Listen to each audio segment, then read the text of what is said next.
Service, we spend several days together just looking at fish and talking about fish. And over the last 4 or 5 years, we've been thinking more about standards for how to judge butterfly. And when butterfly first came on the scene, we frankly didn't know what to do with it. We didn't know, well, if you like one, you like another. Well, we didn't have a rationale for why we would choose one over the other. We would just choose something that was, well, it looked appealing to us.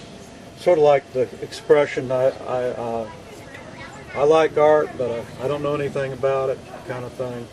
And that's the way it was with the butterfly. So, what's wrong with him? Why is he so hyper? Because we're all looking down on him. It's just because of our reflections and stuff? Kind of scary, all of us, all about the fins.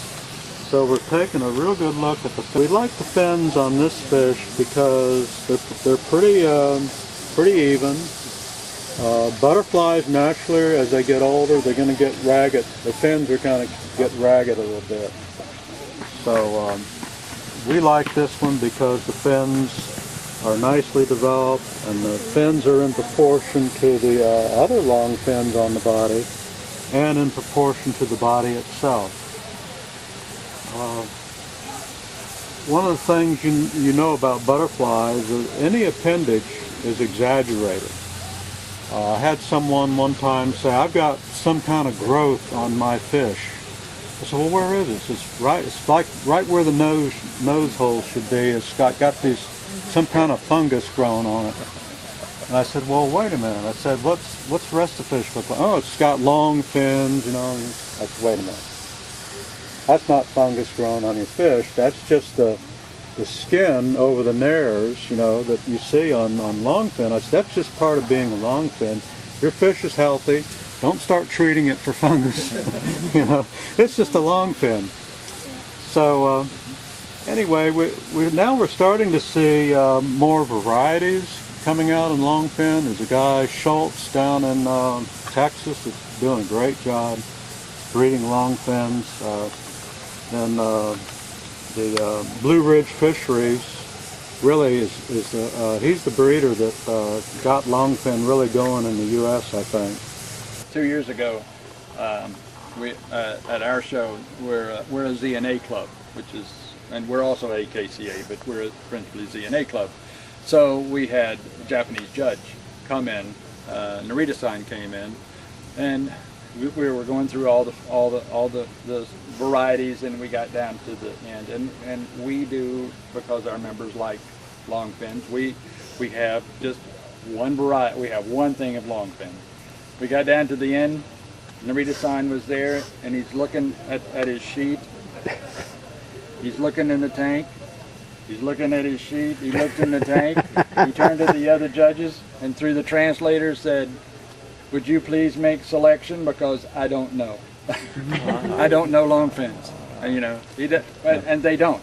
The Japanese judges that come in to do ZNA type, they don't have standards. They don't judge longfins because they don't have them to show. So, you know, so I asked him a question. I was concerned about, well, when we go to shows, we don't really see that many different varieties of longfin. At least back then, 5 years ago, we weren't seeing that. And so I asked, are you trying now to develop different varieties? And I thought I was asking a real intelligent question. He would agree with me. He said, no. He said, I'm trying to develop the muscular skeletal structure, is what he was saying, where the pec fin will be able to support that longer finnage. Because what happens with longfin as they get older is a real tendency, because they don't have the bone structure, for those fins to do this. I know several people that have some very large longfin that can no longer make it to the surface to feed. And I always say, well, feed them sinking food. Because some of them now will stay on the bottom. They just can't get to the top because they don't have the muscular strength with those fins to come up to the... This is such a wild story. I'll just go ahead and tell it. Guy had a long fin. It was one of his favorite fish. It was a real large fish. He'd had it a long time. He even moved it, when he moved to Florida from up in New Jersey somewhere, he even brought that fish with him. So it had a long time. He called me up and says, all it does is stay on the bottom. He says, so it kind of rolls. And so we talked about, as a KHA, it sort of spent anything I knew to do with the fish. I didn't know how to help it, so I recommended a veterinarian. And they couldn't seem to get together really on what was wrong with the fish. So I called him up one time, talked to him. So he says, I said, how's that longfin? He says, well, he says, what I did, he says, I put a monofilament line across my pond with another fishing line going down, and he says, I made a little, brace for the fish, and he said, I hooked it onto that, and he says, now it swims upright. Oh my God. Like a dog on a run. That was one of the most extreme cases I ever heard of. Rather than lack of a better term, the stringy fins or the ragged fins, we don't quite like that as much. And we're looking more at the proportion of the fins to the body and that kind of thing.